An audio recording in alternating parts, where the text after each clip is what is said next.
depois da minha.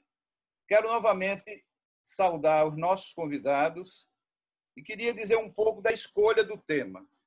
Na verdade, a minha história com a questão da função paterna, da exclusão, do filicídio, começa em 76. Fomos a Buenos Aires e a gente resolveu visitar Armando Raskowski, né? Que foi quem escreveu sobre filicídio. E ele tinha uma instituição chamada Filium, e nós resolvemos visitá-lo e encontramos com ele lá em Buenos Aires. E foi um encontro muito, muito interessante, porque ele já era... Naquela época, ele devia ter mais ou menos um pouco mais da minha idade de hoje, mas eu achava que ele era velho, mas ele não era, não. E aí ele nos recebeu super bem. Ele fazia uns cartazes, eles tinham uns pôsteres que a gente selecionou e comprou esses pôsteres. E, a partir daí, a gente começa a se interessar por esse tema, embora a gente navegue, na verdade, por outros mares nesse momento, mas a ideia do filho que é abandonado, como eu dizia, funda praticamente todas as culturas. O mito cristão se baseia no filho que vai para a terra para morrer. A ideia de mandar o filho para morrer é uma ideia que acompanha estes mitos, não é? da fundação das culturas. Se a gente pensa nos contos de fadas, a gente encontra o filicídio no conto de fada, né? Se a gente imagina, João e Maria foram duas crianças abandonadas à própria sorte, saem com os pais e são abandonados à própria sorte numa floresta.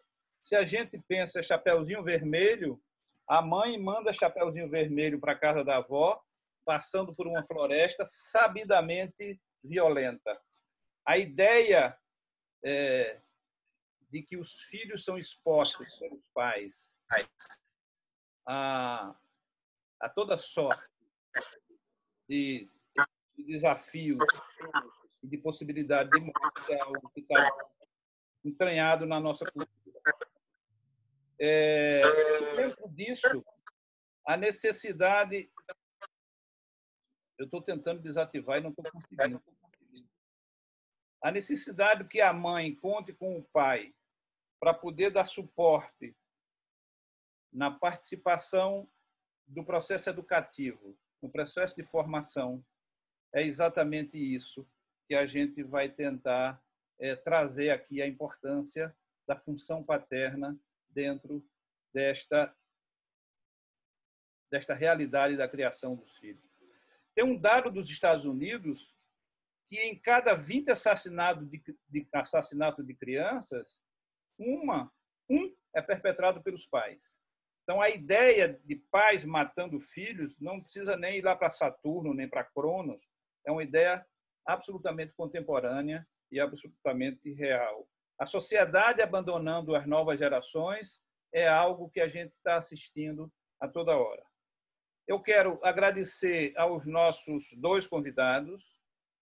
Quero agradecer a Valéria, que é professora da Universidade Federal e trabalha com criança e adolescente.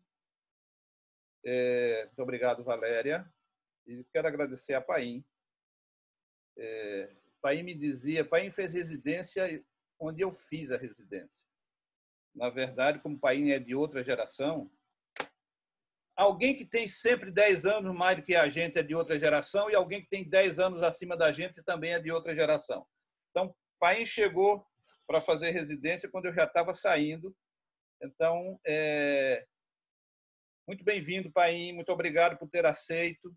A gente está muito honrado com a sua presença. A gente está muito honrado com o fato de você estar aqui conosco.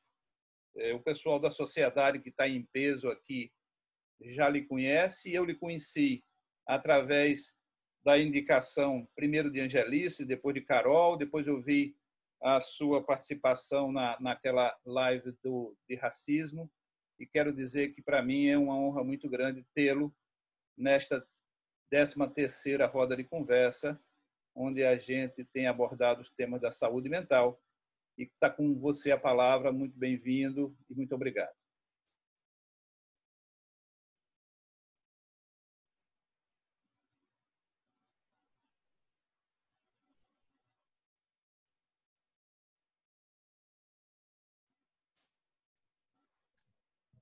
Ele está com o microfone... Agora, Paim. Tá bem. Bom, boa noite a todos.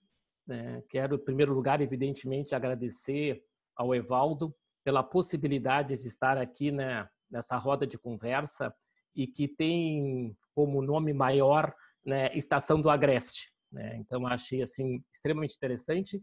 Eu estou falando com vocês aqui dos Pampas Gaúcho, então, numa espécie da Estação dos Pampas, tentando conversar com a Estação do Agreste. E como o Evaldo falou, nós não nos conhecemos pessoalmente, conversamos por telefone algumas vezes, por mensagens, falando em mundo tecnológico, né? E temos essa história em comum. Né? Evidentemente, como o Evaldo disse, ele é de uma outra geração, eu acho que é mais de 10, eu acho que é 20, mas vamos deixar por 10. Né? E quando eu cheguei na Clínica Pinel, o Evaldo já tinha saído de lá, mas o Evaldo era uma espécie de mito da residência da Clínica Pinel. Né?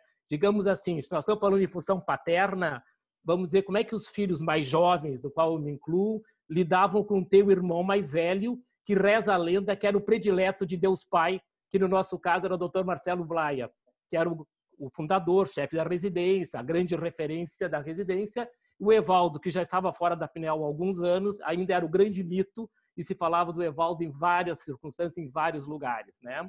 Então, como lidar com o irmão mais velho tão famoso e tão bem-sucedido, tu poder chegar perto dessa história. Então, o Evaldo me ligou me convidando, foi um triplo prazer. Prazer pela possibilidade de reencontrar todos vocês e o prazer de poder conhecer, conversar, ouvir algumas das estações que o Evaldo me mandou nesse meio tempo, o que foi um prazer enorme. Bom, partindo para a nossa conversa aí, que o Evaldo disse que eu tenho em torno de 20 minutos, inclusive, Evaldo, quando faltar aí uns 2, 3 minutos, tu me avisa, porque eu costumo me empolgar e eu me perco aonde eu estou. Tu me avisa para eu poder encerrar e fechar o meu tempo. Bom, o Evaldo, quando ele fez o convite pelo vídeo, ele retoma um clássico freudiano, né? Porque falar em função paterna, e vou falar para vocês, desde o vértice, o que eu entendo que a psicanálise, que o pensar freudiano em especial, pode nos contribuir, nos ajudar para atender a complexidade, a dramaticidade, as questões extremamente trágicas que envolvem principalmente o déficit ou a falência da função paterna. Nós temos 2 grandes textos freudianos que são textos básicos quando se fala em função paterna. Um deles o Evaldo já citou no vídeo, chamando para a roda de conversa, que é justamente Totem e Tabu. Então, para a gente poder conversar sobre essa questão, eu vou conversar algumas coisas com vocês sobre Totem e Tabu e vou conversar sobre narcisismo. Esses 2 textos, na minha compreensão, eles vão nos dar algum subsídio para entendermos onde vamos falar, de um lado, como se estrutura a função paterna, e de outro lado, que é um pouco causa ou consequência, como é que o filicídio, que o Evaldo fala, que o Evaldo citou Raskovich, que é um clássico na América Latina, e em termos da psicanálise mundial, o Raskovich realmente é o primeiro sujeito que passa a trabalhar sobre esse tema.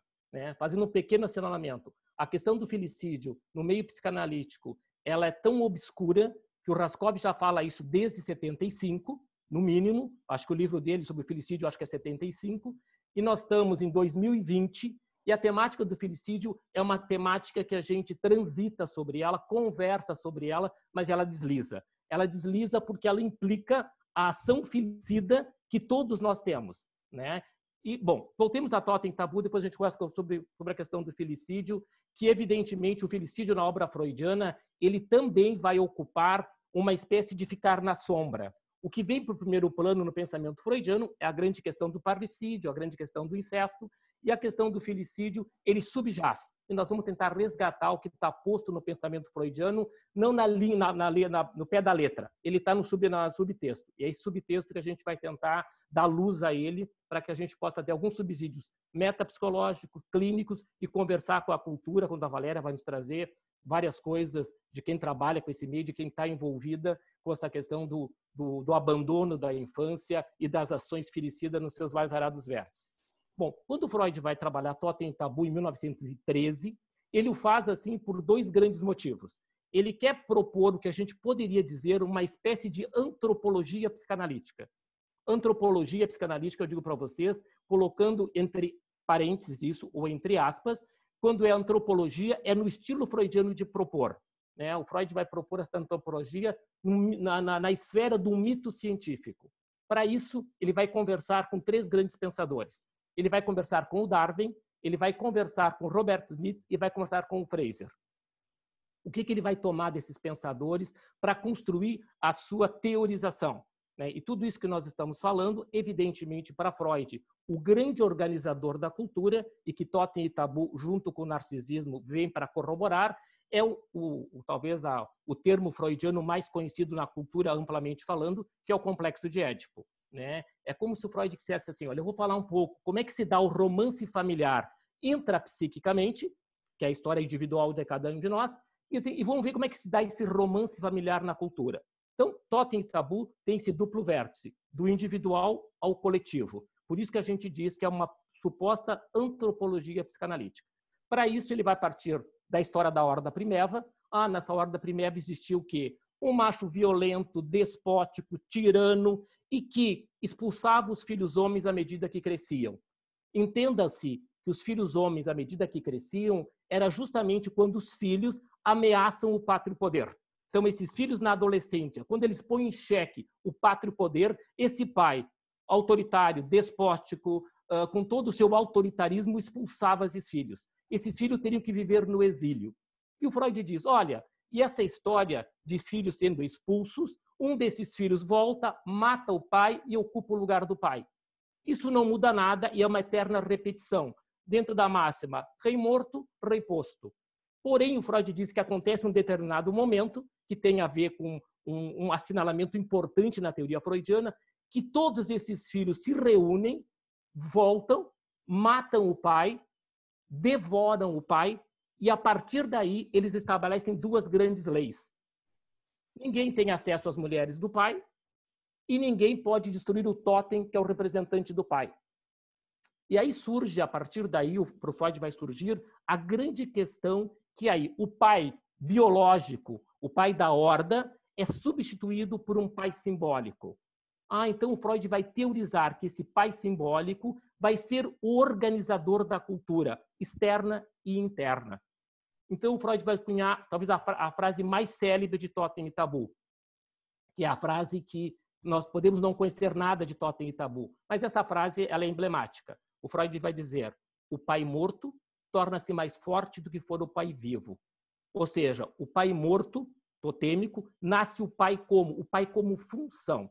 Isso que nós estamos falando, função paterna, no pensamento freudiano, nasce a partir do assassinato desse pai, esses filhos incorporam esse pai, e aí tem toda a temática da identificação e estabelece-se a questão da renúncia.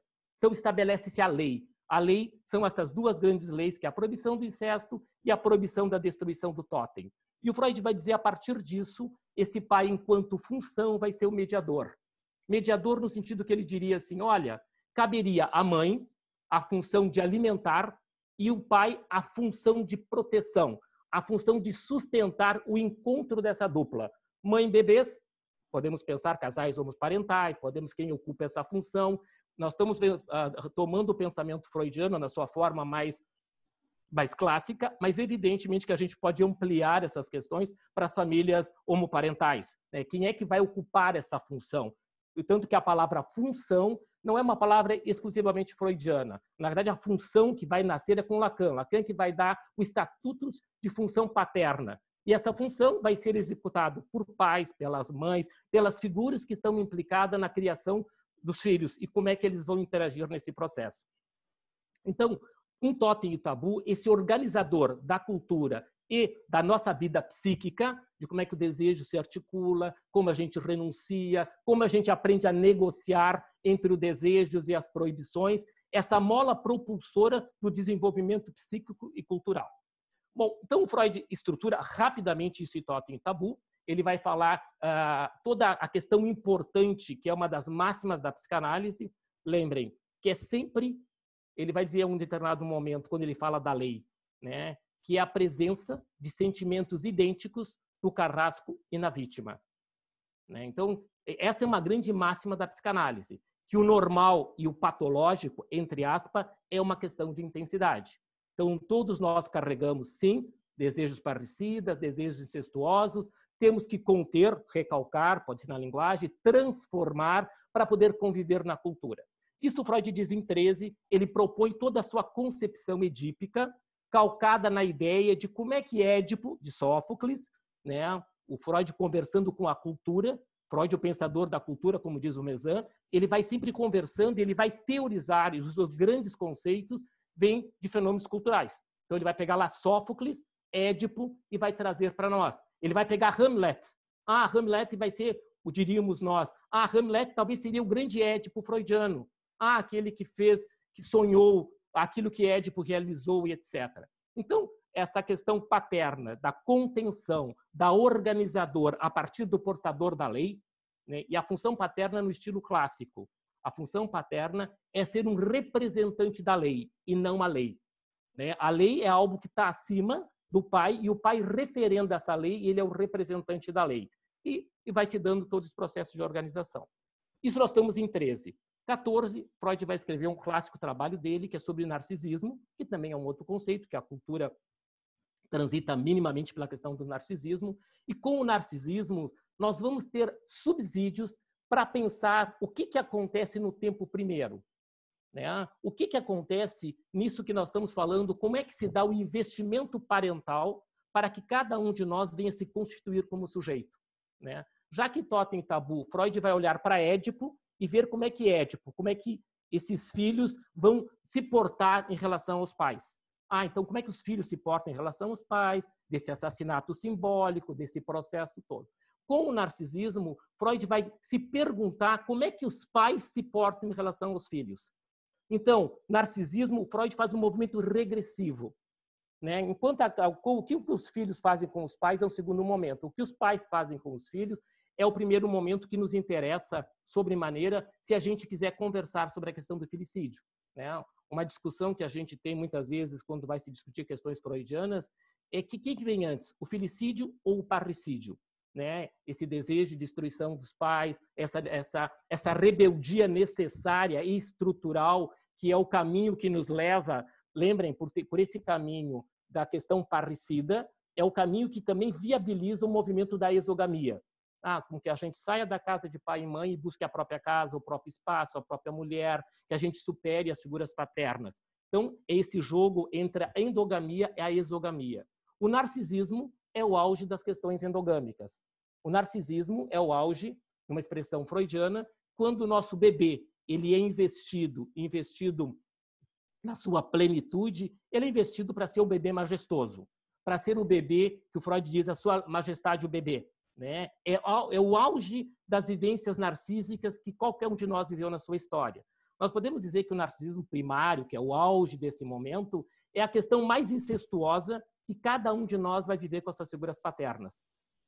E que caberia, né? Porque a partir dessa ideia de uma narcisização necessária, estrutural, nós poderíamos pensar que existem 3 grandes tipos de filicídio. Né? Nós podemos pensar no filicídio alienante, num filicídio estruturante e um filicídio em ato. Claro que é uma forma didática de falar de um universo que transita em várias questões. Se nós partimos do pressuposto que esse tempo primeiro de investimento parental, que nos faz a todos narciso, necessário, estrutural, o mundo da sua majestade, o bebê, né? Isso tudo vai ser feito, função materna, se a gente quiser, como uma analogia, né? Caberia esta libidinização, né?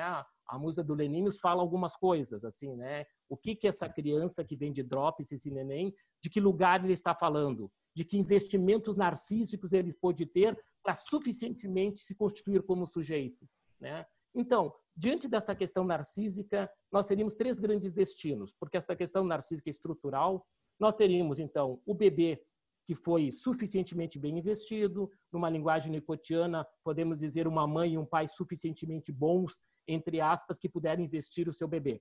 Né? Só que o trabalho paterno, estrutural, que vai caminhar para um caminho mais neurótico, digamos, que possibilita esse sujeito avançar vida fora, é condizente com pais que entrou nos seus bebês, faz com que eles se acreditem em majestade e, ao mesmo tempo, vão dando a conhecer esse bebê a finitude, o limite, a passagem do tempo. Ou seja, é quem vai dar a conhecer a lei.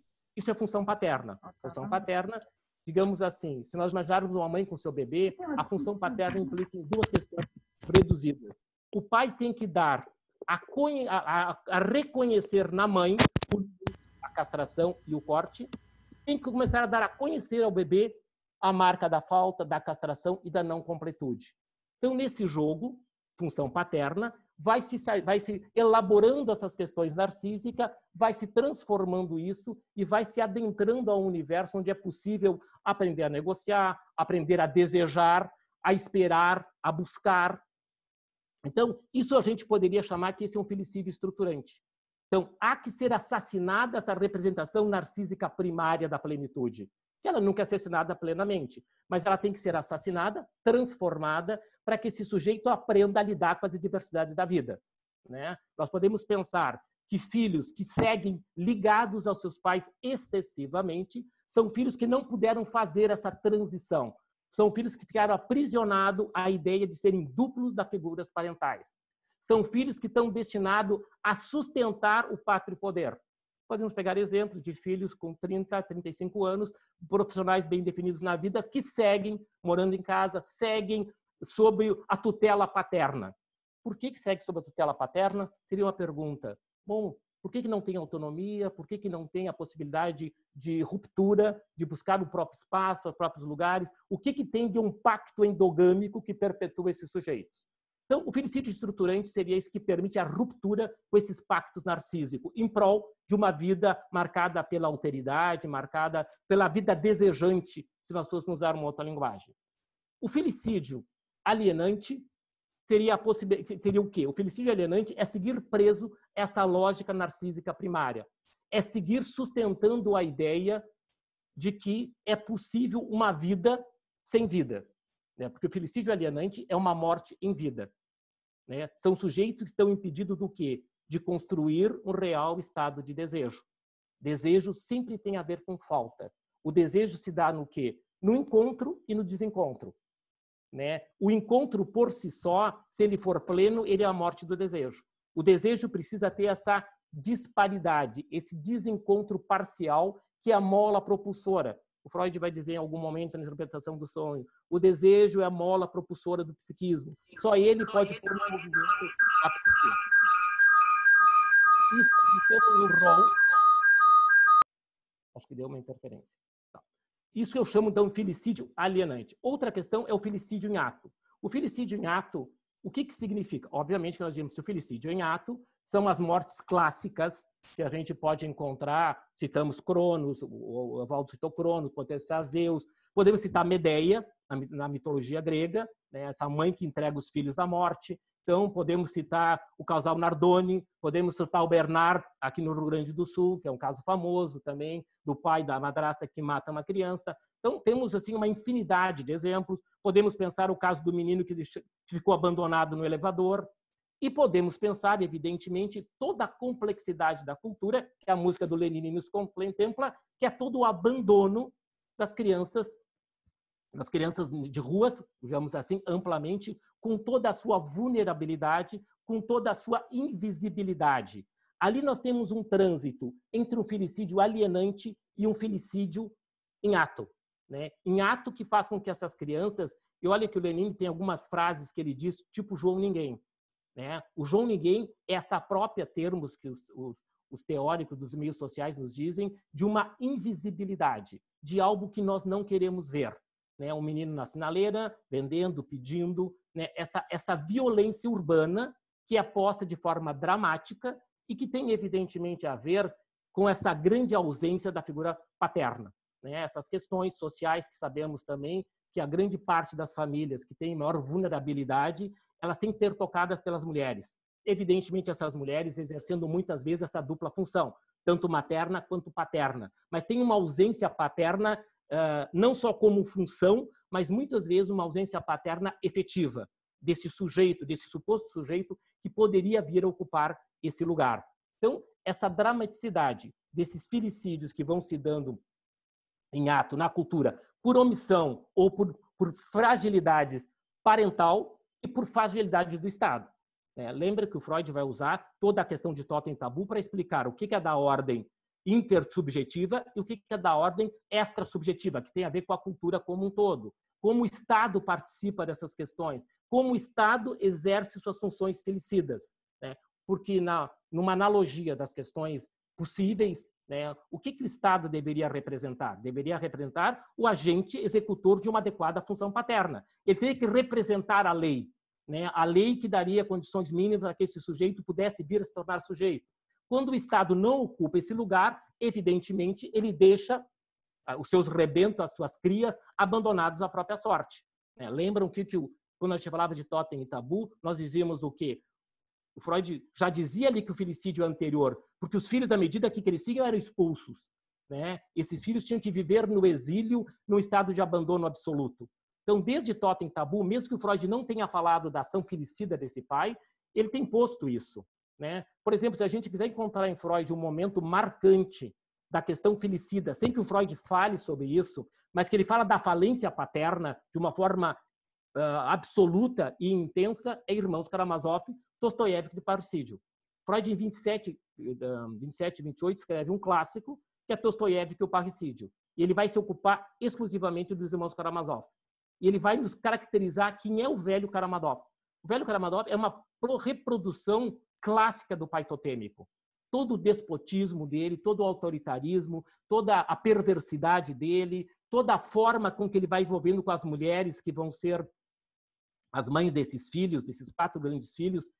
Eu diria assim que os Irmãos Karamazov é quase que um presente que o Freud recebe do Dostoiévski, evidentemente, para legitimar as teses que ele desenvolveu em Totem e Tabu.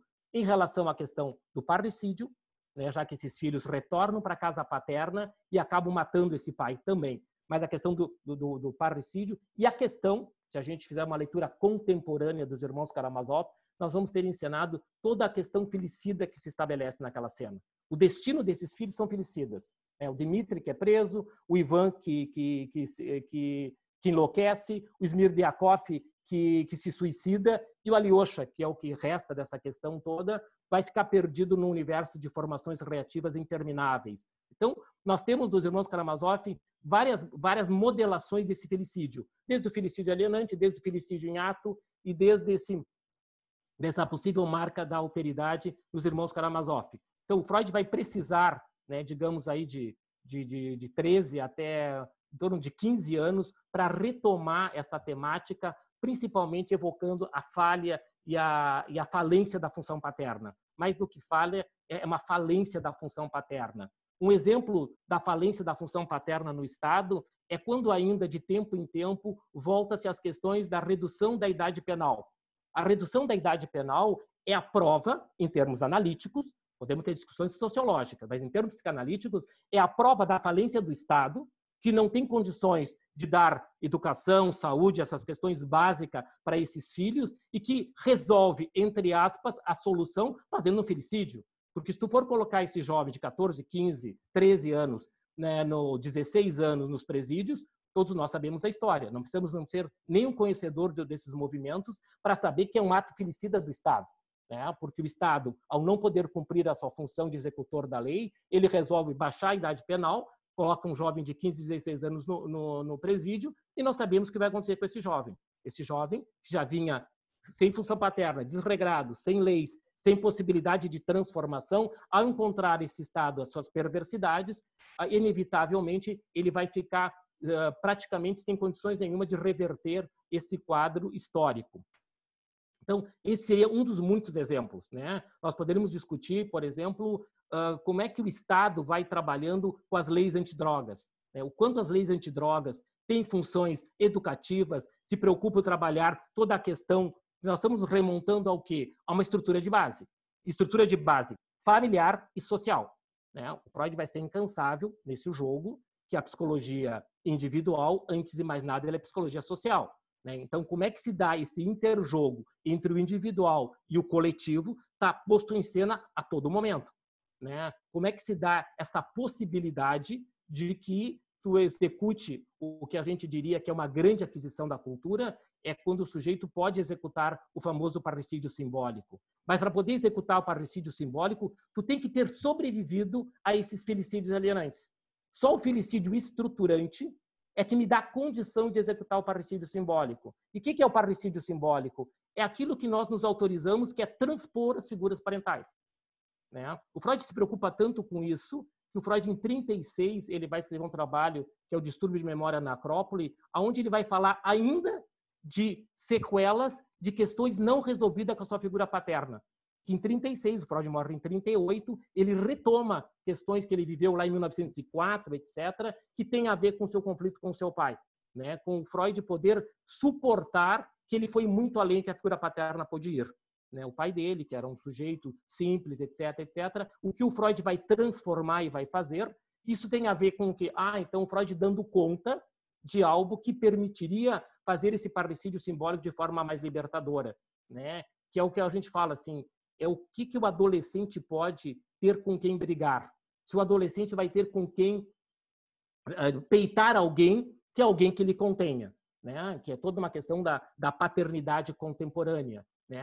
E também acho que no vídeo que o Evaldo nos falou, nós não podemos ficar excessivamente presos à ideia da vulnerabilidade da infância restrita, evidentemente, às crianças de rua, de algum modo. Isso é o extremo, é o ápice de algo que permeia a cultura, nas mais diferentes classes sociais, né? O que a gente poderia encontrar desses filicídios alienantes, desses filicídios em ato, quando as crianças ficam cada vez mais abandonada de uma adequada função paterna e materna, né? Podemos pensar qual é o lugar que a internet tem ocupado, esses fenômenos contemporâneos da pandemia, né? O que esses pais têm feito quando eles têm que ocupar dos seus filhos, já que historicamente os pais da classe média e da classe alta trabalham muito, estudam muito, fazem muitas coisas o tempo todo, né? O que eles não tinham feito há várias gerações, a qual eu me incluo enquanto pai, que é conviver com filhos durante um dia todo. Isso jamais vivi. Eu posso dizer que fui pai à noite e final de semana. Durante o dia, trabalhava das 8 às 8, tal, com alguns intervalos, né? A pandemia tem posto pais e filhos dentro de casa. Acho que temos um movimento interessante. Tem todo um desgaste, mas tem um movimento de, quem sabe, se reconectar com coisas que a cultura foi nos obrigando e nos retirando desse lugar, né? A cultura foi destituindo o que poderíamos pensar que seria uma adequada função paterna. A cultura foi nos impondo que uma adequada função paterna era nós provermos o que o mundo capitalista nos propõe.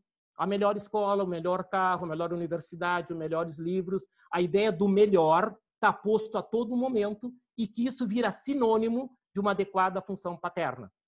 E, evidentemente, não estou dizendo que essas coisas não tenham relevâncias, que essas coisas não perpassem o nosso dia a dia. Porém, a intensidade disso.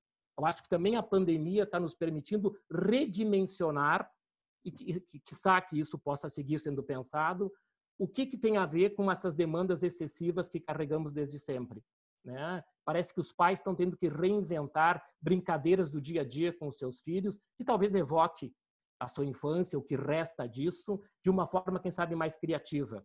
Aí, então, surge um pai com maior capacidade de fazer isso que a gente dizia assim, de sustentar isso, né? Como vamos sustentar, de que forma vamos sustentar, é um desafio que está posto. Existe uma fragilidade, sim, dessa função paterna. Quando o Evaldo me propõe isso, no primeiro momento, eu disse, sim, mas nós vamos voltar a conversar sobre isso, né? Já que isso a psicanálise se ocupa desde sempre, né?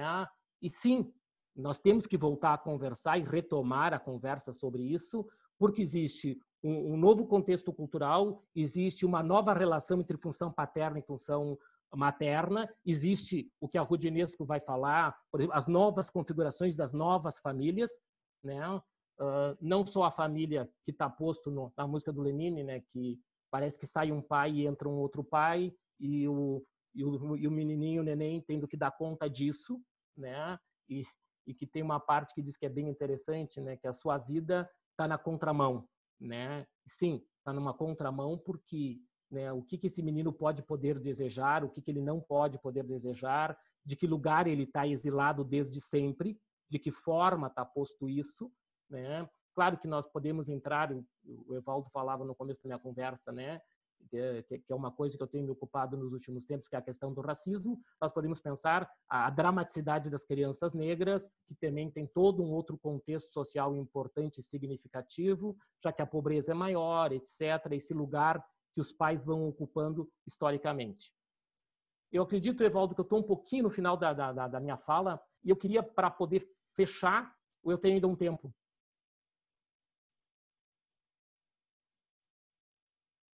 Não, eu tinha tirado o meu próprio microfone, então não estava falando.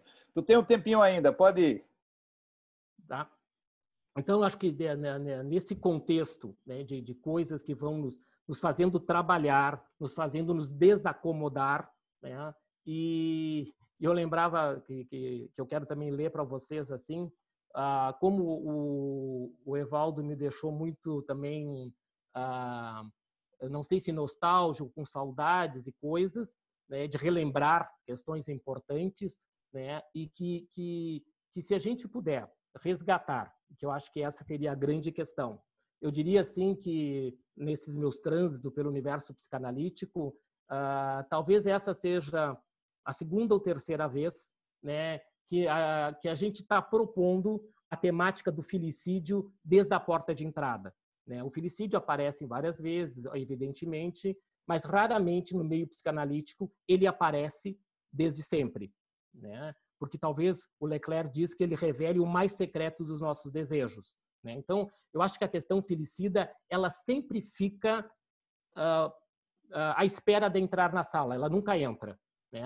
A questão do filicídio, ela sempre fica um pouco mais esquecida, porque filicídio tem a ver conosco, né? Seja nós pais direto ou indireto, é uma ação, é algo que está perpassado por nós, né? O filicídio, ele é tão dramático e ele nos acompanha sempre, porque o filicídio é sempre o retrato do que cada um de nós faz para negar a passagem do tempo. E a passagem do tempo é a grande questão da vida de todos nós. Tanto eu quanto o Evaldo, brincando, falamos da passagem do tempo, falamos de gerações, falamos de quem é velho e de quem não é. Então, a passagem do tempo sempre é muito dramática para todos nós.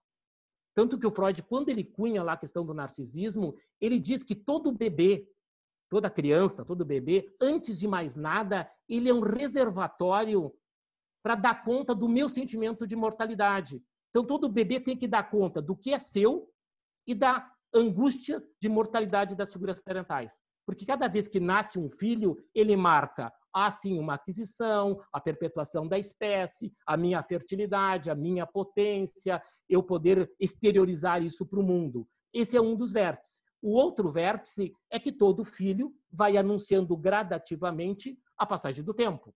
Ele vai anunciando, tanto que o Evaldo citou Cronos. Cronos, por excelência, o senhor do tempo, entre outras atribuições a ele, ele não podia suportar isso. Então, a estratégia dele, que esses filhos eram engolidos, e engolidos literalmente, que é o inverso da questão totêmica freudiana, né? Que os filhos matam e devoram os pais.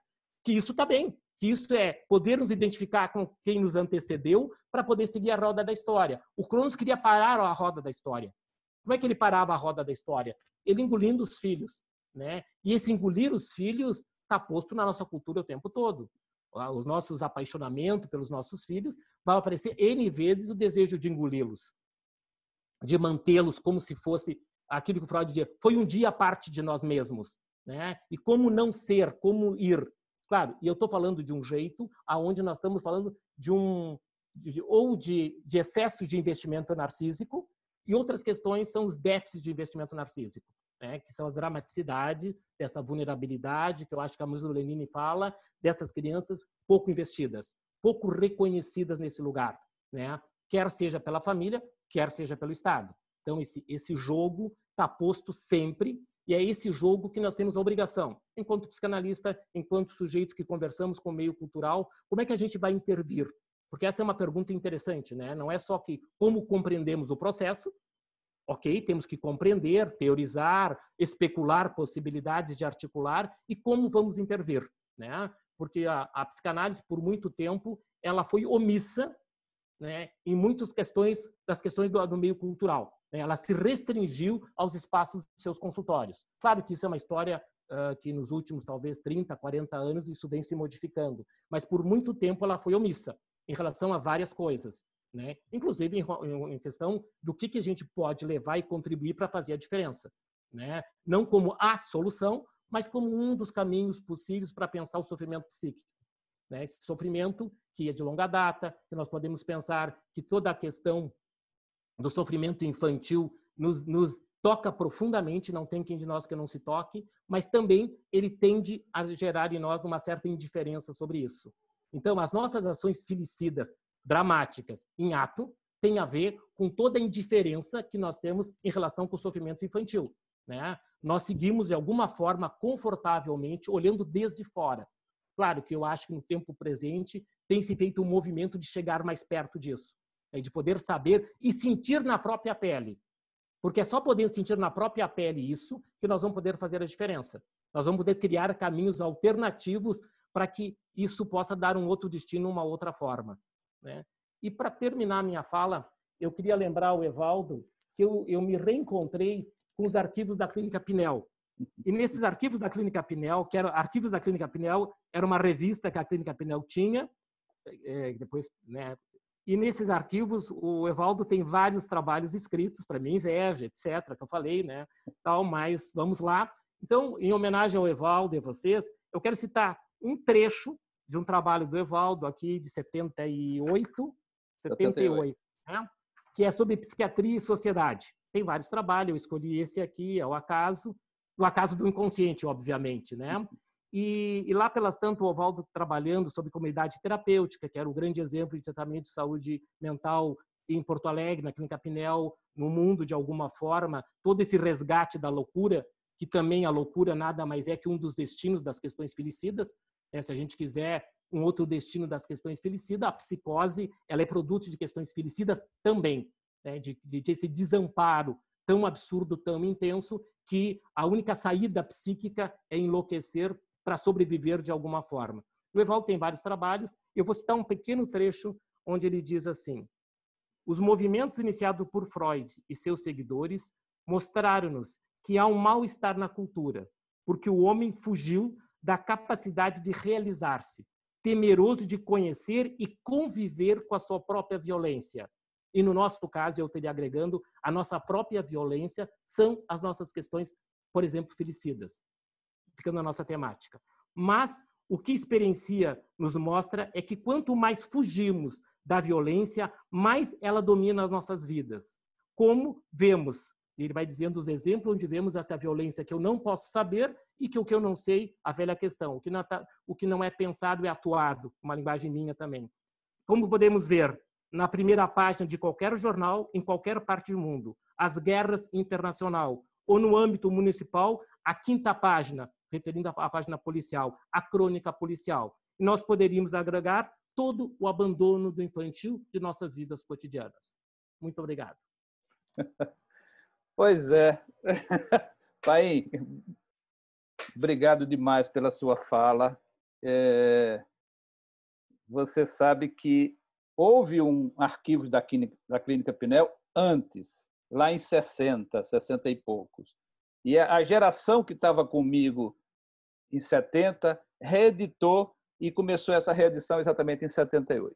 Mas eu acho que tu trazes coisas instigantes para a gente poder falar. Ou seja, o Estado que dá a lei, mas não protege. O pai que representa a lei, mas não protege.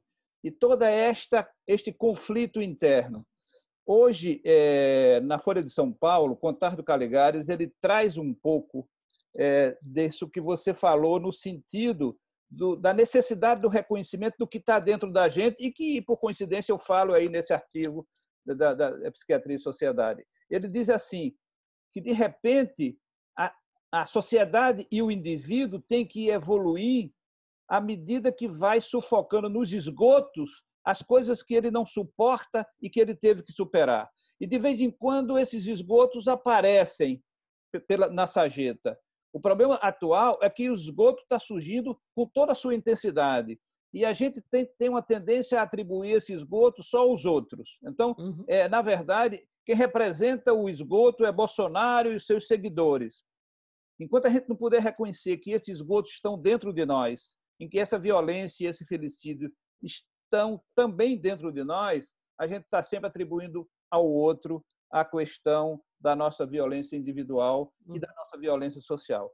Eu te parabenizo e agradeço demais a tua participação e queria chamar agora nossa outra convidada, Valéria, que vai trazer um pouco da experiência dela, da vivência dela. Valéria, seja bem-vinda e está com você a palavra. Tem que liberar o microfone dela. Acho que liberou, né? Isso. Boa noite. Eu quero me apresentar um pouquinho mais, assim, rapidamente. Eu sou Valéria Nepomuceno, eu sou professora no Departamento de Serviço Social aqui da Universidade Federal e coordeno um grupo de pesquisa, estudos e extensões no campo da política da criança e do adolescente. Envolve estudantes de graduação e profissionais, né? Não só do serviço social, mas da pedagogia também. E nós realizamos muitas pesquisas e muitos trabalhos de extensão, voltados hoje mais focados na primeira infância. Né? Nós estamos discutindo bastante a autoproteção de crianças na primeira infância. Mas minha história, pelo menos há 25 anos ou um pouquinho mais, eu venho acompanhando as principais expressões das violências contra crianças e adolescentes. E a conversa de hoje, a minha, é muito diferente do país, né? Eu vou partir de outros fundamentos, outros marcos, né? Para a gente conversar. A letra da música do Lenine, Relampiano, ela é belíssima, né? Ela é muito instigante e ela vai falar de um fenômeno que aqui no Brasil existe desde a história do Brasil. A história social da infância, ela é uma história marcada por essas crianças e adolescentes que vivenciam as ruas, né? Nós falamos no fenômeno de crianças e adolescentes em situação de rua, né? Porque elas não são crianças de rua, elas não nasceram nas ruas das cidades, elas são expulsas de alguns lugares e estão hoje nessa situação de rua. Mas isso é histórico, né? Então é preciso a gente falar disso. A própria história social da infância, ela tem essa expressão. Desde a abolição, né, os filhos e filhas dos escravos, que também se tornam livres sem política pública e vão para as ruas, né, e já ali sofrendo diferentes formas de violência. Tem uma resolução do Conselho Nacional dos Direitos da Criança, que é de 2016, uma resolução número 1. E ela diz o que é uma criança em situação de rua. E ela vai falar que é justamente aquelas crianças e adolescentes que usam esse espaço público das ruas para moradia, né? Encontram ali o espaço de moradia. Um pouco também, seja de forma permanente, a resolução vai falar, ou intermitente. E quando ela fala nessa forma intermitente, a gente se reporta diretamente para o neném, não é? O neném é uma criança em situação de rua, mas é uma criança que mantém um vínculo ainda com a família, porque ele está no trabalho infantil, diferente de outras crianças que, de fato, já perderam o vínculo com suas famílias, com suas comunidades e estão morando permanentemente nas ruas, né? E o neném é como muitas das crianças aqui na nossa cidade, Recife, que a gente tem um número, a gente é visível, apesar de invisível para muitos, as crianças e adolescentes nas ruas da nossa cidade, justamente como o neném, vendendo chicletes, bombons, pipocas, né? Lavando os vidros dos carros, né? Crianças muito pequenas, mendigando, né? Muito pequenas mesmo, não só adolescentes, né? Então, eu queria falar um pouquinho dos motivos que levam essas crianças para as ruas. O que é que os estudos, né, as pesquisas, apesar de escassas, né, sobre esse tema, já tem de acúmulo de conhecimento, né? Primeiro que essas crianças elas são levadas às ruas por uma violência que é estrutural na sociedade brasileira, né? Uma violência demarcada pela falta de emprego para os adultos das famílias, né? Porque quem tem que trabalhar são os adultos, não são as crianças nem adolescentes. O trabalho infantil é proibido no Brasil até os 16 anos, na condição de aprendiz a partir dos 14 anos, e a partir dos 16 com toda a proteção garantida pela legislação, né? Não é qualquer trabalho, há toda uma orientação.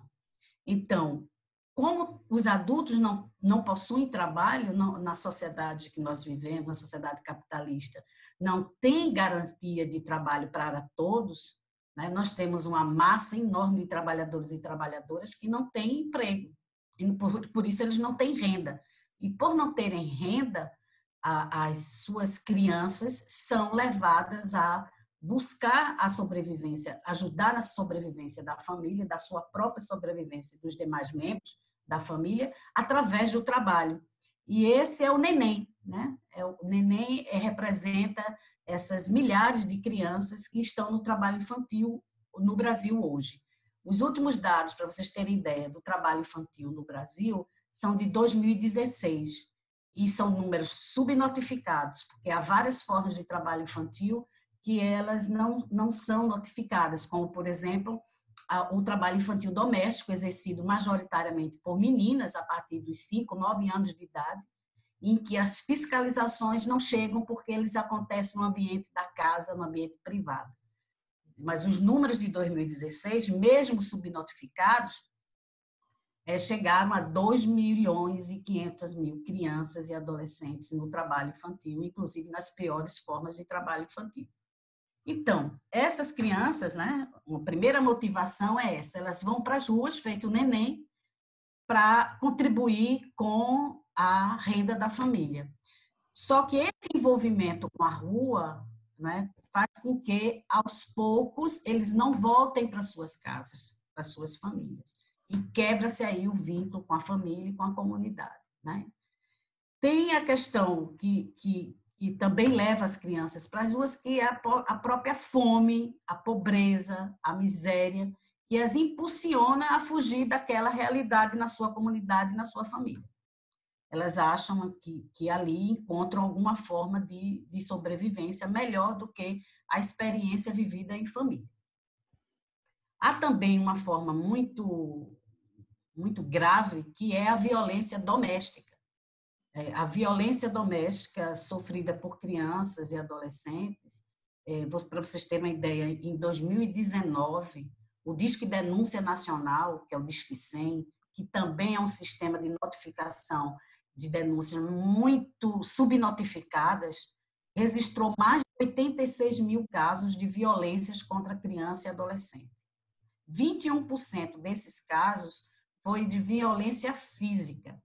Então, que ocorreram no ambiente da casa da vítima, no espaço da casa da vítima, e provocada por pai e mãe, e principalmente a mãe. A violência sexual, a violência física, impulsiona para que essas crianças fujam de casa, fujam da comunidade e passam a ir morar permanentemente nas ruas, né? Há também uma questão que eu acho que uma questão mais das últimas décadas, que tem a ver com a questão do tráfico de drogas nas comunidades.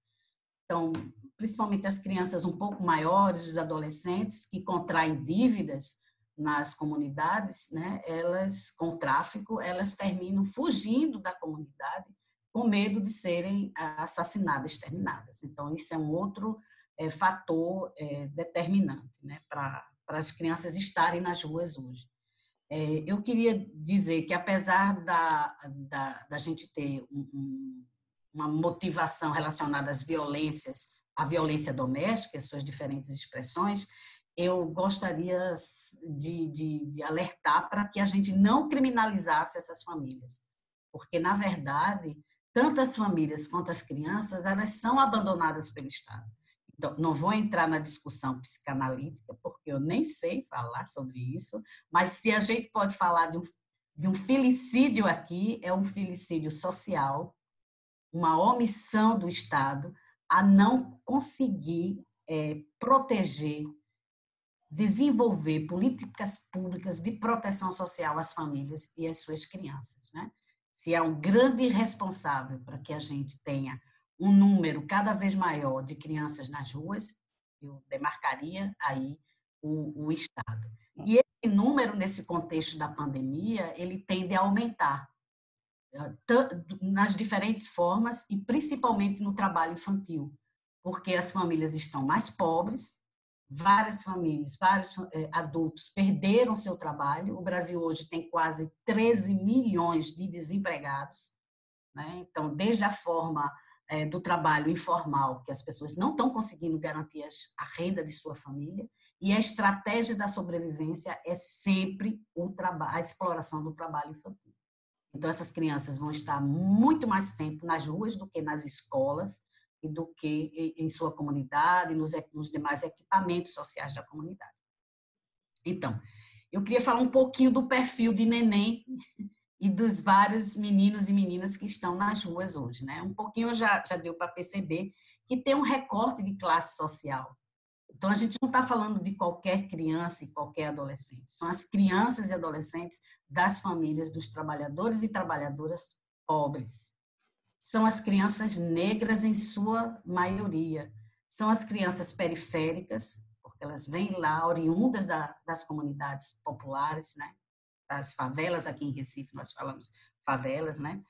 Que tem muita dificuldade de acesso às políticas públicas. O direito à educação, por exemplo, ele não é um direito como está garantido na nossa Constituição, como está garantido no Estatuto da Criança e do Adolescente. Ele não é um direito que a gente pode dizer que está consolidado e de forma universal, né? Nós não temos uma educação universal. Nem todas as crianças acessam as escolas, conseguem as vagas nas escolas. Isso é na educação infantil, onde a gente tem um maior déficit, né? A gente tem uma escassez de equipamentos, de serviços públicos, de política pública para essas crianças. Há sempre uma demanda maior do que a capacidade do poder público, né? Por questões de prioridade, é bom que se coloque isso, porque a criança e o adolescente, o Estatuto da Criança e do Adolescente, eu fiquei muito contente de fazer essa fala hoje. Ontem eu fiz uma fala sobre um outro tema e hoje, porque a gente está às vésperas do Estatuto da Criança e do Adolescente completar 30 anos,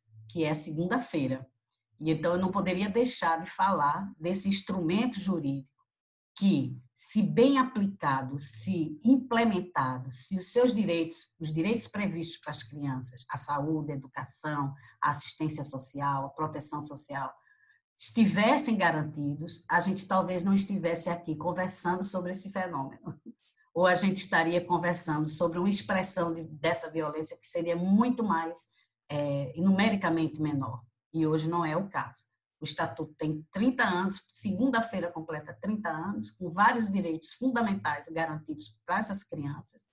E, infelizmente, por uma falta de cumprimento do Estatuto, cujo artigo 4º fala que criança e adolescente é prioridade absoluta no investimento do orçamento público e prioridade absoluta na formulação da política pública e no atendimento dos serviços públicos. Olha, se a gente tivesse isso implementado, né, não teríamos tantas crianças e adolescentes precisando, como neném, ir vender drops nos sinais, né, para a população. Está lá vendendo chicletinho. Né?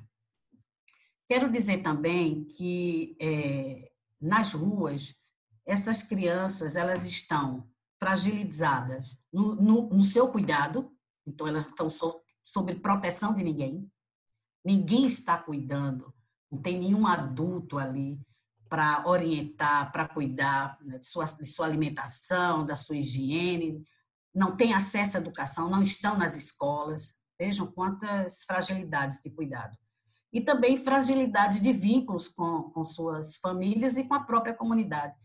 O Estatuto da Criança e do Adolescente garante como direito a convivência familiar e comunitária. Justamente porque antes nós tínhamos uma legislação, que era o Código de Menores, não eram crianças, eram menores, de 1979, que dava o direito ao juiz de menores, na época, de retirar as crianças de suas famílias naturais, de sua família biológica, justamente pela sua condição de pobreza. Então, nós avançamos bastante no campo do marco legal, com o Estatuto, que diz, olha, se essa situação se apresenta, as famílias precisam ser inseridas em programas sociais e as crianças têm o direito e elas têm que continuar convivendo com sua família natural biológica. E isso não acontece, né? Esse direito não é garantido, não há essa proteção. Eu queria também uma coisa na letra que eu acho que chamou muito minha atenção, da música, é justamente a questão de gênero, né? Que é o debate que o Lenine traz, que é a mulher, a mãe e o pai, né? Então, a mãe como a grande provedora, né? A mãe que está trabalhando, lavando, passando, e lá na casa. E, de certa forma, preocupada, né? Cadê neném? Né? Que não chegou ainda, né? Está relampeando e neném não chegou ainda. Então, de certa forma, ainda um vínculo de cuidado com essa criança, né? Apesar da exposição dela às ruas. Então, essa mulher, pela ausência do pai, porque aí o neném, é muito interessante, né? O pai, o homem, ele já foi embora e em um outro momento ele fez o pai de agora, que é o de agora, mas pode não ser o de amanhã.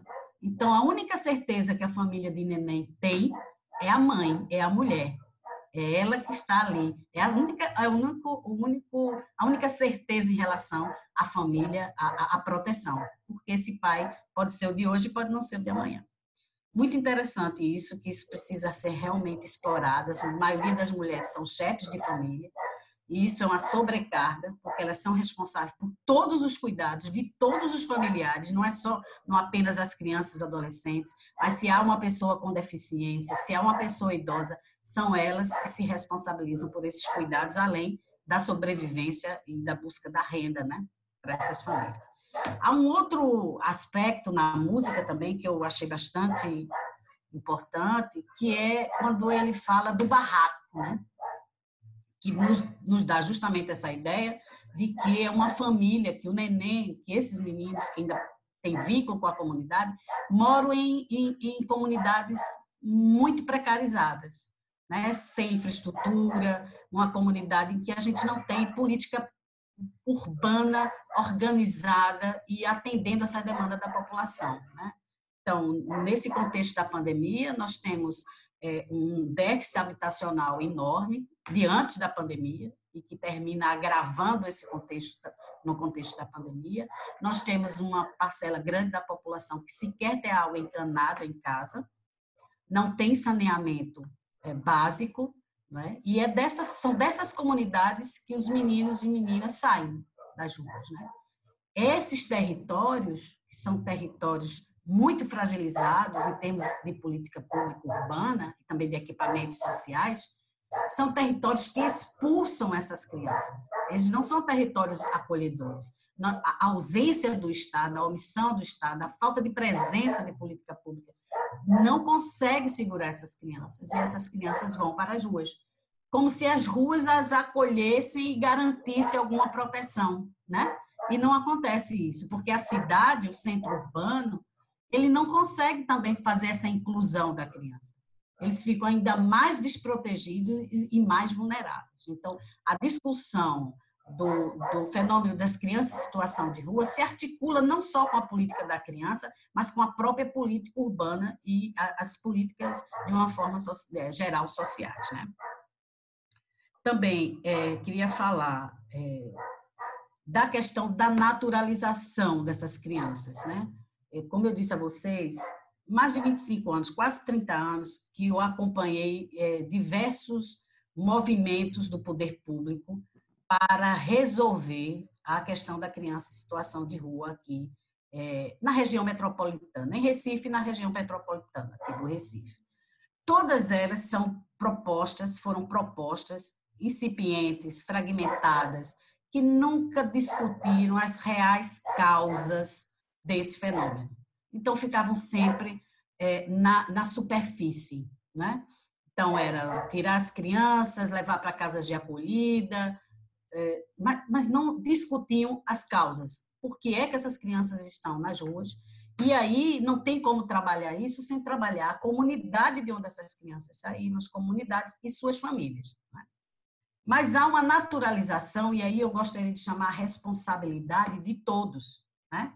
Como eu falei inicialmente, é realmente um filicídio social, né? Social, porque o Estado tem uma responsabilidade prioritária, é a primazia da responsabilidade para atender essas crianças, é do Estado. E nós temos uma sociedade, né, que às vezes a gente fala na sociedade em geral, a população em geral, que também generaliza muito e não traz o nome, o endereço e o CPF.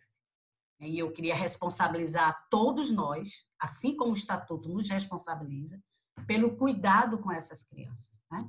Então, nós naturalizamos, eu vejo isso aqui há cerca de 30 anos em Recife, os meninos aqui viraram paisagem, parte dos prédios, parte dos bancos das praças, parte das árvores da cidade. Os meninos não se enxergam, eles são invisíveis, a menos que te incomodem. Se ele não te incomoda, eles não aparecem, nós não os enxergamos. Né? Nós naturalizamos uma criança nas ruas sem nenhum tipo de cuidado. Naturalizamos uma criança que está fazendo uso de algum tipo de droga, sentadinho numa praça, num banco, com fome, com frio, com sede, né? À mercê das ações, principalmente aqui eu posso falar, né? Das instituições não governamentais, algumas com larga experiência de trabalho junto a essa população. Então, queria dizer que a questão dessa violência, que é a criança em situação de rua, a deixa vulnerável a muitos outros tipos de violência. Isso é muito importante, porque nas ruas eles sofrem violência física, principalmente as meninas são capturadas para exploração sexual, que é uma outra forma grave de violência, né? E chegam até mesmo à morte, né? A situação de morte, né? Dessas crianças. Mas eu queria abrir um pequeno parênteses para falar do trabalho infantil, que é a situação do neném. Neném é um menino que está em situação de rua, mas o vínculo dele com a rua é o trabalho. E é muito importante a gente discutir também o trabalho infantil. Dia 12 de junho passado foi o Dia Mundial de Combate ao Trabalho Infantil. E essas crianças também estão invisibilizadas, né? E é uma questão muito séria. Você está nas ruas vendo crianças no comércio, vendendo coisas, né? Elas estão em outros lugares trabalhando, mas como a música é a questão das ruas, né? Então, esses meninos trabalhando, a gente sabe que eles queimam etapas do desenvolvimento importantíssimas e que não se recupera mais. Né? O Estatuto coloca que a criança e o adolescente são sujeitos de direito em formação e em desenvolvimento. E cabe a nós, adultos, e cabe ao poder público garantir que essas potencialidades que a criança tem, elas realmente se realizem. Né? Mas a gente não garante isso e a gente naturaliza a criança na rua, nos sinais, vendendo os seus bombons. Né? Então, essa situação do neném, que representa várias outras crianças, ela é muito grave. Além de que nós trazemos exigências, no caso dele, por exemplo, a exigência com a sobrevivência, ele cumpriu uma exigência, estamos dando responsabilidade para quem não tem condições de assumir a responsabilidade, que é prover a família. Uma criança, um adolescente, ele não poderia jamais assumir essa responsabilidade. Essa responsabilidade é do adulto. Mas aí a gente não pode criminalizar uma família, uma mãe, como a mãe do neném, que o deixa ir para os sinais vender bombom.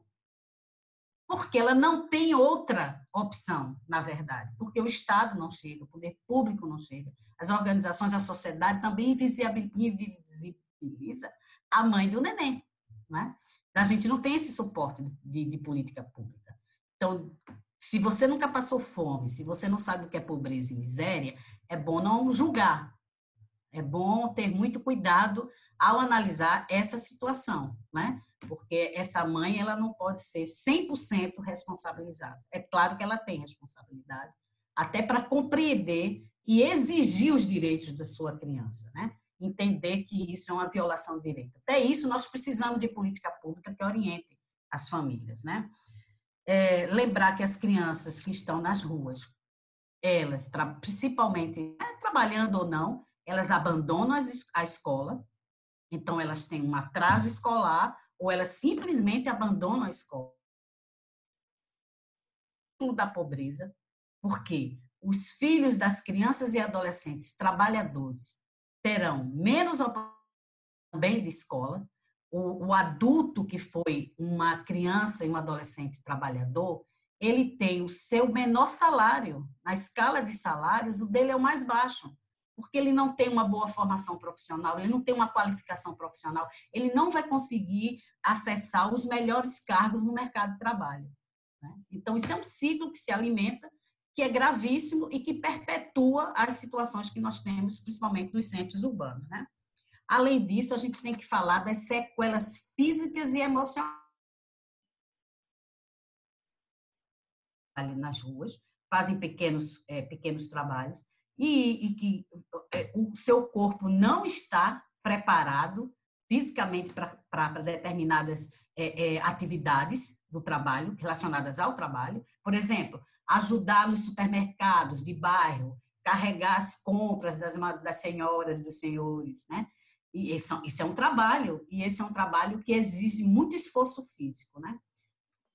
Queria dizer, para encerrando, que a gente tem, eu até indico para quem se interessar, eu queria reforçar a capacidade que essas crianças e adolescentes que estão nas ruas hoje, elas têm de entender a realidade, de saber o que elas desejam para a vida, o que elas acham que é melhor para a vida, as expectativas. E a gente precisa escutar essas crianças. Nós não escutamos, porque elas são invisíveis também, né? Então, nós não escutamos. E eu queria indicar um vídeo para vocês que está na internet, todo mundo pode acessar, que é um vídeo do 2º Congresso dos Meninos e Meninas de Rua, de antes do Estatuto, dos finais dos anos 80, eu acho que ele é de 89, esse vídeo, antes da promulgação do Estatuto. Então, o Movimento Nacional de Meninos e Meninas de Rua fez um congresso, o 2º Congresso, em Brasília, levou meninos dos estados todos do Brasil, meninos e meninas, crianças e adolescentes, e vocês precisam escutar o que esses meninos falaram há 30 anos passados, né? A expectativa deles, as propostas deles para a nova legislação, a esperança de que isso mudasse suas vidas, né? E veja a responsabilidade nossa ao não conseguir atender essas expectativas, né?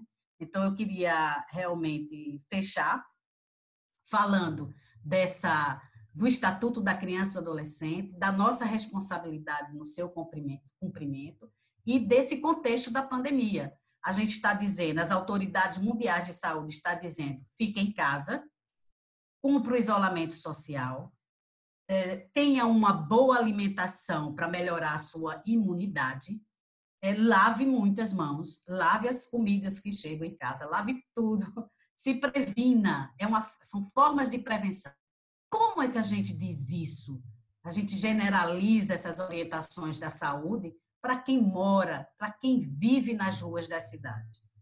A gente precisa, até nisso eles são invisibilizados, porque nós não abrimos a discussão das políticas públicas na pandemia para essas crianças e adolescentes, assim como os adultos, os idosos, mulheres e homens que estão nas ruas dos grandes centros urbanos.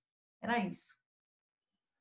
Valéria, perfeito. Eu acho que a tua fala foi completamente dentro do esperado e complementar a fala do Paim. Eu acho que você traz exatamente a necessidade deste complemento da análise crua da nossa situação. Eu concordo contigo. Eu acho que eu espero da pandemia aumento de desigualdade.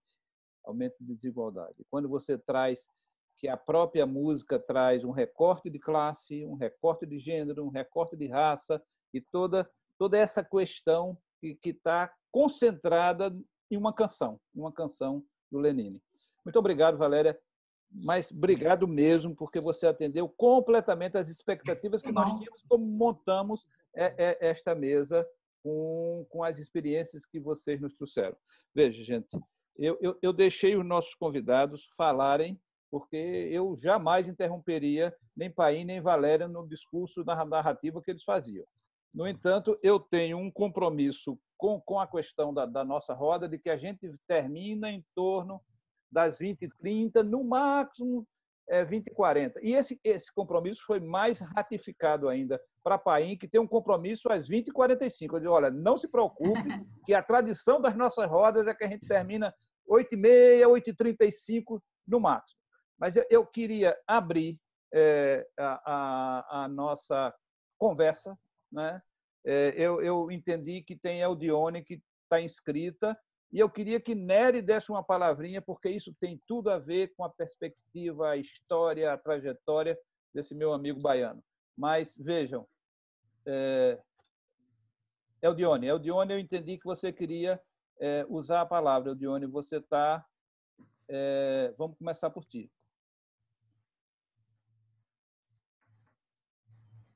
Quis abrir o microfone de Eldione.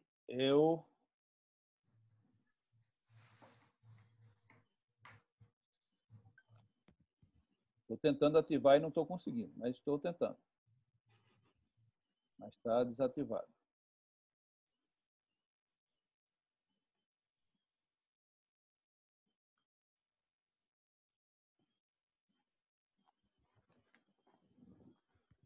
Tudo bem. Eu vou continuar tentando. Nery, você me diga alguma coisa. Comente um pouquinho, Nery. Eu estou tentando desativar, ativar o telefone, o microfone de Eldione. Nery, onde é que você está, Nery?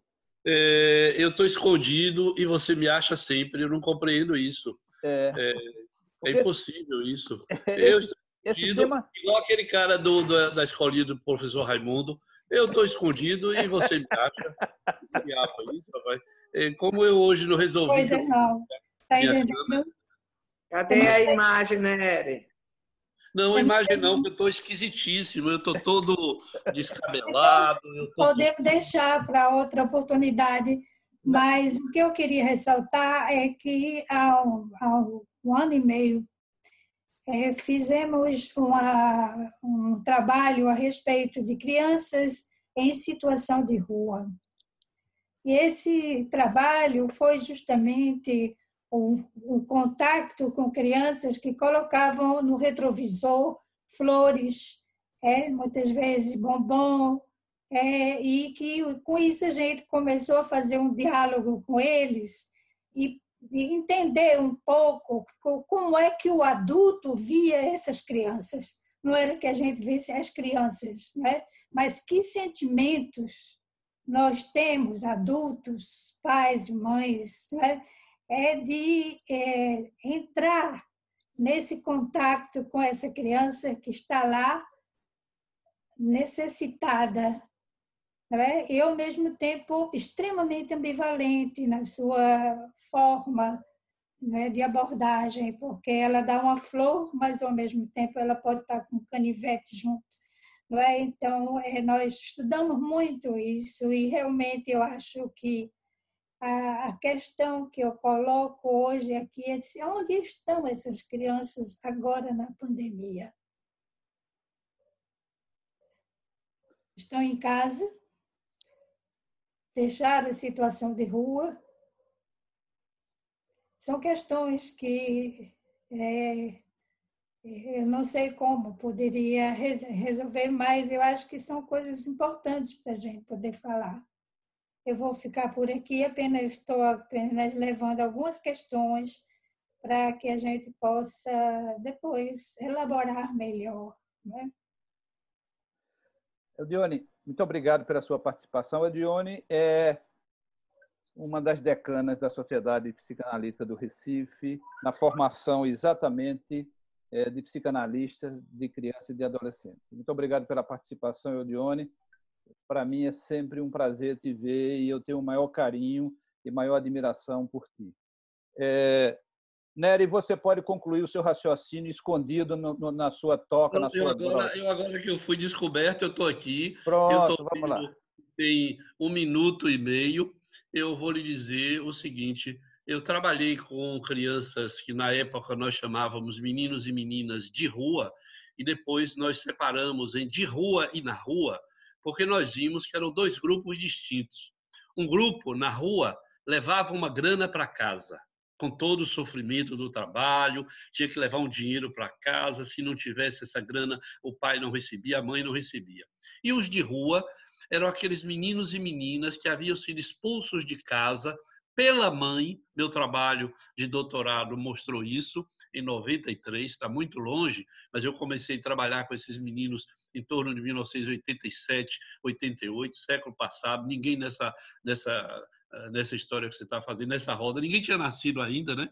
1988, 89, de modo que os meninos de rua eram aqueles que as mães, porque aqui na Bahia eu identifiquei que as famílias eram matriarcais e as mães escolhiam os filhos mais fortes e mandavam para a rua, porque esses sobreviveriam, coloca aspas, e os mais frágeis ela guardava. Vou fazer um salto para 2020. Eu não tenho visto mais aqui em Salvador, nas ruas, muitas crianças, e nós não temos chamado mais meninos e meninas de rua, mas num pacote só, gente de rua. Eu me recuso a chamar hoje menino de rua, menina de rua, população em situação de rua, porque população não quer dizer nada. Eu tenho falado em gente de rua e tenho visto gente nova, adultos jovens, na rua. Agora, é curioso que, saltando num tempo tão largo, nós não temos avançado. As políticas públicas, foi dito por Valéria, as políticas públicas não avançaram, o Estatuto da Criança e do Adolescente fracassou, mas fracassou porque nós fracassamos, porque nós não tomamos o Estatuto nas nossas mãos como se fosse uma responsabilidade nossa. E nós temos, então, trabalhado, e eu vou concluir, Evaldo, com uma experiência de muitos anos já, com os consultórios que eram consultórios de rua e que agora são os consultórios na rua. Os consultórios de rua cuidavam do sofrimento das pessoas em situação de rua, agora gente de rua. E os consultórios na rua, que estão vinculados à atenção básica, têm cuidado do corpo dessas pessoas e têm tentado encontrar a alma. E nós encontrávamos a alma, entrávamos pela alma e tentávamos encontrar os corpos. Agora, para simplificar, eu diria que nós temos uma história a construir. Eu diria, para talvez desapontamentos de alguns, que é uma história de fracasso. É uma história de fracasso institucional, mas é uma história de fracasso nossa, humana, de nós que trabalhamos, de nós que não conseguimos produzir transformações sociais. Aliás, eu acho que, nesse momento, eu penso que a sociedade brasileira, pelo menos uma parte dela, fracassou completamente. Eu tenho vivido momentos de muita vergonha.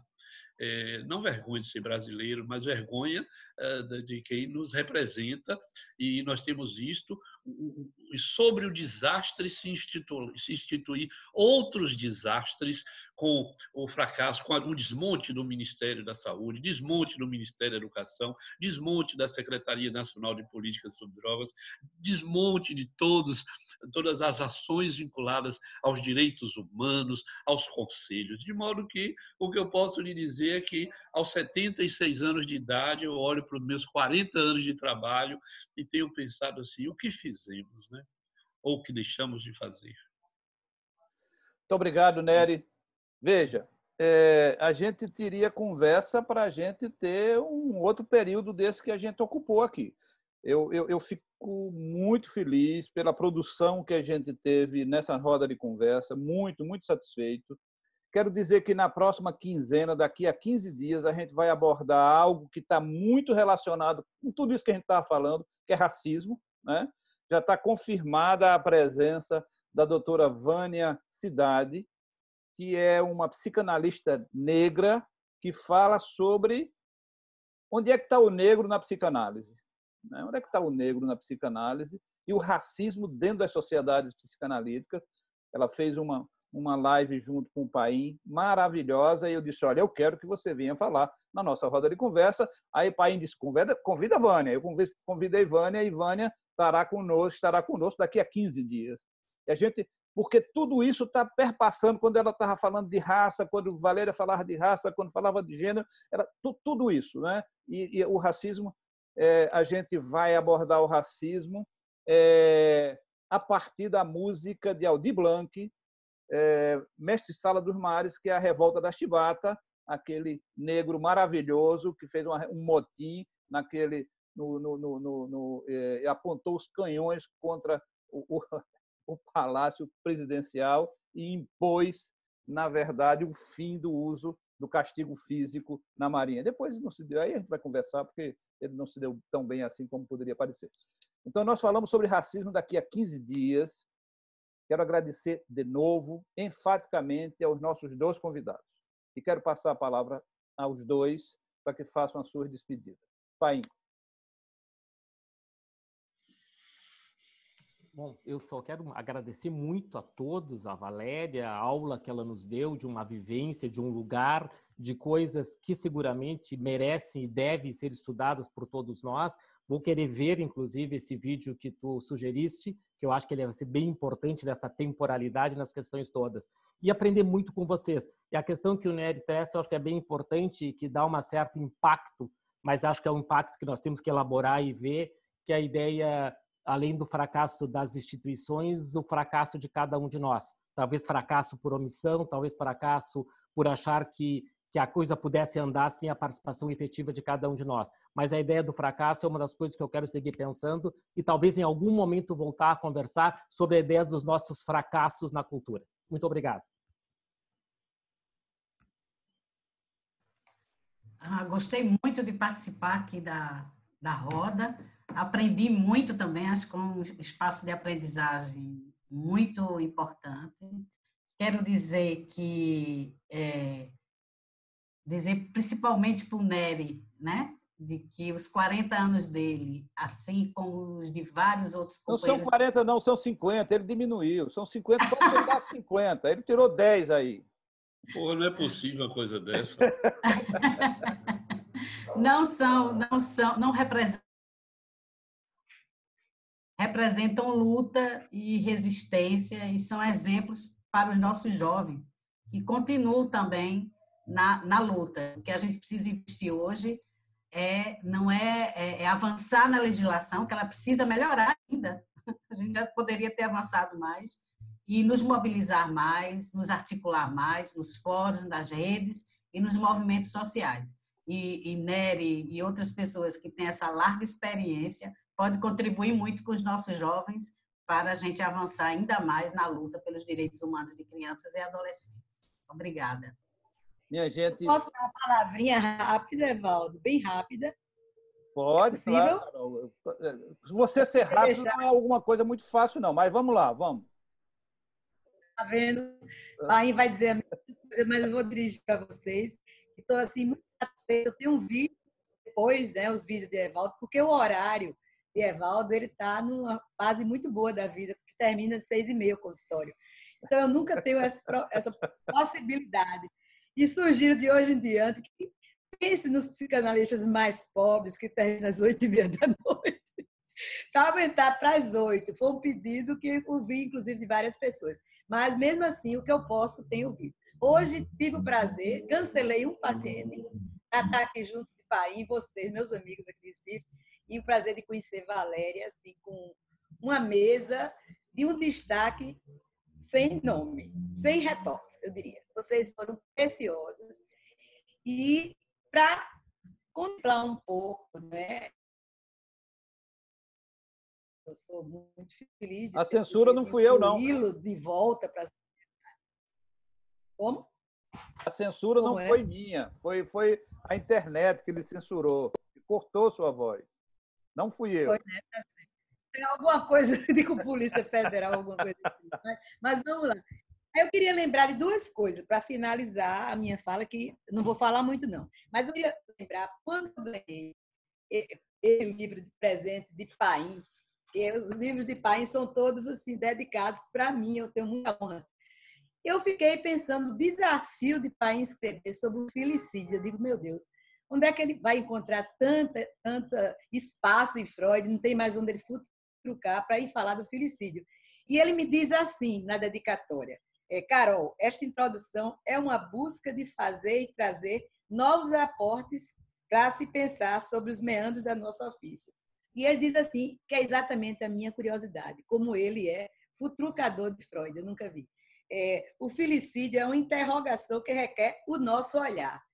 Eu quero te dizer que esse livro me abriu um olhar e me veio de imediato uma posição, não só da música de Leninski, que outra, e a posição tão bonita da questão social que Valéria impõe. Não esquecer de Chico Buarque quando traz o meu guri. Para mim, o meu guri, ele diz assim, que eu anotei aqui um pedaço, só para poder servir como mote, né? Ele tem, que sempre que eu penso na música, ele diz assim, quando seu moço nasceu meu rebento, não era o momento dele rebentar, né? Já foi nascendo com cara de fome e eu não tinha nem nome para lhe dar. Como fui levando, não sei lhe explicar. Fui assim levando, ele a me levar, e na sua meninice, ele um dia me disse, quando chegava lá, olha aí, olha o meu guri. Ou seja, esse pai não tinha condição de ver um rebento rebentar, não estava no momento dele. O guri desafia o pai. Eu fiquei pensando, esse desafio também passa. O pai queria esse filho, mas não estava no momento. Queria também que ele morresse, no sentido de, né, metafórico, que esse filho não nascesse, porque não tinha o que dar ao filho. Ele estava, né? E, por outro lado, o filho desafia o pai, dizendo, eu chego aí, matando a figura, né, do pai totêmico, da horda, para poder também ter alguma coisa, mesmo que ele chegue trazendo no bolso vários ouros, pulseiras, não é, para sobreviver. Então, o meu guri de Chico retrata exatamente, para mim, essa fala de vocês, essa construção que Evaldo traz Leninski como um paradigma, e eu dei aqui o guri de Chico, sempre eu tenho um Chico, né, para poder me apresentar de qualquer forma, ele me inspira sempre. O guri, ele traz mais amplitude na minha compreensão do filicídio, sabe, pai? Vou parar por aqui, senão o Evaldo vai me contar. Não, eu vou cortar a sua palavra mesmo, meu compromisso com o pai. Veja, Carol, você me lembrou uma coisa importante. O meu compromisso com Vânia é que a gente vai começar às 7h30 e não 7 horas, porque ela disse que termina o consultório dela de 7h15, então a próxima quinzena vai ser 7h30, a pedido de Vânia, e foi ótimo que você tenha lembrado disso. Obrigado. Só quero te lembrar que na música de Chico, o meu guri morre, né? Morre enquanto guri. Ele não morre adulto, não. Ele morre enquanto guri. É aí que a gente estava falando da questão concreta. Meu guri é a questão concreta do menino que morre. Gente, muito obrigado. Pai, você se preparou para dizer alguma coisa? Não. Muito obrigado, gente. Você está sem som, pai. Ah, tá. Beijo. Não, só beijo para vocês, estou atrasado. Isso, vai lá. Um abraço grande para todos, um beijo grande para vocês. Gente, foi ótimo. Muito obrigado por tudo. Estou encerrando a reunião, amigo. Até mais.